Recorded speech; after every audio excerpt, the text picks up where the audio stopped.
The lineup is the exact same as it was in the previous game. LeMahieu is still in at second base. And I'm going to try and get Lindor in at short at some point, even though I like using this Troy Tulowitzki. But LeMahieu is playing second base. He did have a very good debut game. I think he was 3 for 4 with 3 singles. So 100% I was leaving him in at second base because Kipnis was doing very good for the squad when I was using him. Lindor, just over the past couple of games I used him, was starting to kind of heat up. But I mean, this LeMahieu is very good with his inside edge. Probably when his inside edge goes away, I'm going to go back to Lindor or somebody else at second base. But with his inside edge, this LeMahieu is crazy. So I'm probably going to use him as much as possible when his inside edge is up until I pick someone else up at second base. And speaking of second baseman, this guy I was playing in this game had my favorite second baseman to use in this game. So this guy had Jose Altuve, man. I mean, I really want to pick up Jose Altuve, but it was just kind of, when I was thinking about collections to fill out and stuff, I wasn't really thinking doing the Astros, because I think you get the 93 Dallas Keuchel for doing the collection, which is all right. I mean, you do get another lefty in your rotation, but he doesn't even have really good stats. When you look at his stats, I think his Ks per 9 isn't very high, his velocity isn't very high, his break might be all right. But a lefty with not really good vision and low Ks per 9, when you play somebody with a bunch of righties or just anybody who is pretty good at the game, they're probably going to go to town on your lefties too, right? So yeah, if you do play somebody who is fairly good at the game or just have a bunch of righties in your lineup, then they probably will go to town on your left-handers for sure. So CC Sabathia was on the hill for my squad. I haven't pitched with him in a good amount of time. This guy had a bunch of righties in his lineup. I think Johnny Damon, the rookie Johnny Damon, was the only lefty he had in his lineup. So going into this game, right when I saw the starting lineups, I was like, okay, cool. I'll be going to the pen. I will be living up to my name. I will just be typical me pretty much and going to the pen early. I didn't even care how good Sabathia was doing. Didn't want this guy to just unleash havoc in one inning because, yeah, he did have a bunch of righties. Altuve, Donaldson, the flashback Edwin Encarnacion, and a bunch of other righties too, I forget. But all of them are very good against lefties. So I mean, CC Sabathia really isn't the most difficult lefty to hit in this game or anything. Not like Chris Sale. If it was Chris Sale or somebody, I'd probably leave him in. But CC Sabathia, I find that everybody has seen this flashback Sabathia a lot, so they probably, can do pretty good against him so far. So I was going to the pen fairly early. Freddie Freeman is back in the lineup. He did all right, I'm pretty sure, in the last couple games. I think the first game he played, the Diamond Freeman, the first game that the Diamond Freeman was in, he hit a solo shot, and then 2 games later, he is doing the exact same thing. I can't stand playing in Houston. I'm not even going to lie. This is probably my least favorite stadium to play at. I think the only other park that I hate playing at more than this one, or just evenly that I hate playing at, is Safeco Field. These 2 parks I can't stand playing at. I think the batter's eye in Houston and in Seattle are can kind of be weird depending on what camera angle you use. But I just hate playing in Houston. I hate playing in Seattle, everywhere else. Actually, Yankee Stadium is kind of bad too. The new Yankee Stadium, the classic Yankee Stadium, is amazing to play at. And I've been trying to get a home game too, because the past 4 or 5 games I've been on the road. So I'm trying to get a home game because, yeah, I'm going to try and play at the classic Yankee Stadium. I do have old Yankee Stadium, I have old Miami, and I have Shea Stadium too. So I'm probably going to start playing at some more classic stadiums. I'm going to try and get this commentary done in all one take, because there is a ball game going on right now that I want to watch.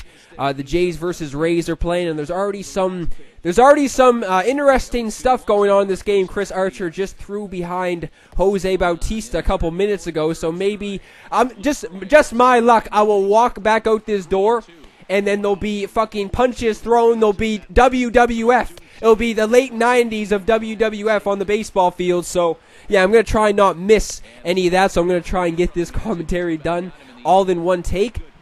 But yeah, I think I had somebody warming up in the pen at this point in time, because CC Sabathia would have been up in the next inning. I'm able to get the flashback BJ Upton trying to steal. So with that 93 speed, I don't even know what's going on with Lucroy. Ever since the patch, he's been throwing so many people out. He's been doing very good at the plate. I think the past couple of games that Lucroy has, the last couple of games, Lucroy has done very well at the plate. Blocking-wise, I haven't really seen, I have seen a difference. There hasn't really been anything going right through the wickets or anything, but he still hasn't been able to keep balls right in front of him. They've just been, you know, bouncing a million feet away from him and stuff, but he has been doing way better since the patch, especially throwing people out. I think every single person that's tried to steal second base in the past couple of games, Lucroy has gunned them out. So yeah, CC Sabathia would have been up in this inning. I went to the bench. I went to Fred McGriff after Lucroy's at bat. And as I was saying that Lucroy had a very good at bat, I was hoping he could have another good game at the plate, because I do still have the Reds Johnny Bench, and he was doing very good at the plate too. It was just pretty much the opposite. Johnny Bench was doing amazing at the plate, and he wasn't really doing that well blocking wise, but he was doing amazing at the plate. And then Lucroy was just doing jack shit at the plate. Blocking wise, they both weren't doing that well, but I haven't even used Johnny Bench since the patch. But I'm guessing maybe it will be different, even though Lucroy's blocking is still what is it?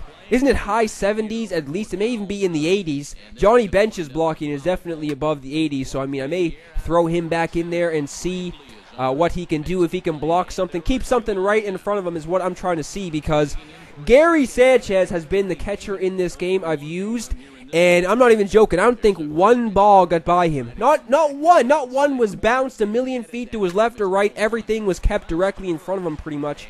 So, I mean, this guy wasn't able to get that much going with the bats. I don't even think he's got a base hit up until this point, but I did go to the bench, or I did go to the pen, so if it was going to be something of a no-hitter or a perfect game or something, it would have to be a collective effort from CC Sabathia and the pen. So Michael Brantley, I think I posted that tweet earlier today saying that the 94 Brantley was probably my favorite card that I've used in this game so far, because this guy is just on a mission, man. He is raking at the plate. I think probably around 90% of the games I've played so far with him have been multi-hit games at least. So Brantley starts this inning off with a single right up the gut. So now Arenado is in. His inside edge is down, but it's only against lefties. His hitting stats versus lefties are terrible at the moment. I think his contact and power is in the 50s. So I wouldn't recommend using Arenado today if you were going to be facing a lefty. But I guess, yeah, you wouldn't be able to tell that anyway. But if you do have Arenado in your lineup and you are facing a lefty, probably put somebody else in, because I didn't really think Arenado would have really bad inside edges, because I don't even think I saw Arenado last year have any bad inside edges. Him and Donaldson especially had no bad inside edges. So I mean, I really didn't expect that out of Arenado, but either way, I wasn't facing a lefty in this game, so it didn't really matter. I don't even know why I swung at that. That could have been a walk, but it doesn't matter. Next pitch, Arenado is finding the gap. I'm cashing in that run from second base, so Arenado gets the RBI double, the stand-up double. So now Luis is back up. The squad didn't get that much going early on in this game. Luis has been doing, actually maybe Luis, other than Brantley, Luis might be doing the best on the squad so far offensively. But right there, I thought that was going to leave the yard. That was a fastball up and in, kind of swung late on that too. But it is off the wall, but Luis is able to get the triple. That took forever to land, so I can see why that was a triple for Luis. So Freddie Freeman is back up, got the home run in his first at-bat in this game, so Freddie Freeman is looking to do more damage. There is, this is a 2-2 count. I thought it was a full count, but it is a 2-2 count. Freddie Freeman is able to send one fairly deep to left field. That is Johnny Damon out there in left field, so he does have that noodle arm. So you know for a fact anybody on third base would most likely score right there, so I do cash in another run, going up 4-0 in this game. So now Tulowitzki is back in. Like I was saying, he has played all right so far. Yes, well, I guess I can't really say how well he's played, because this is only, the third game he's played so far. So him and LeMahieu in the middle infield have been doing very good fielding-wise. They haven't made any errors. I mean, you can't really expect any Troy Tulowitzki card to make any errors, really, if you think about it. So Altuve is up to begin this inning. Ground ball right there. Arenado makes that play. So this guy still doesn't have a base hit. It still is only the bottom of the fourth, though, because, I mean, yeah, like sometimes it'll take you till around the middle innings to start getting the bats going, and then all hell will break loose. You'll just start getting base hit after base hit. So first two outs came fairly quickly. Altuve grounded to third base, and then Encarnacion did the same, I'm pretty sure, on the shift. So now Donaldson is back up. I mean, I think I made a good decision going to the pen early because this guy really didn't get much going against the righties. Donaldson is going down, looking right there. So now Granderson is in off the bench. I made a mistake in the previous game because that last game I played where it was the play at the plate in the 9th inning, I don't think I had any speed guys on the bench. I think I had Eric Karros, Matt Holliday. I did have McCutchen on the bench, but I did use him in the 8th inning or something.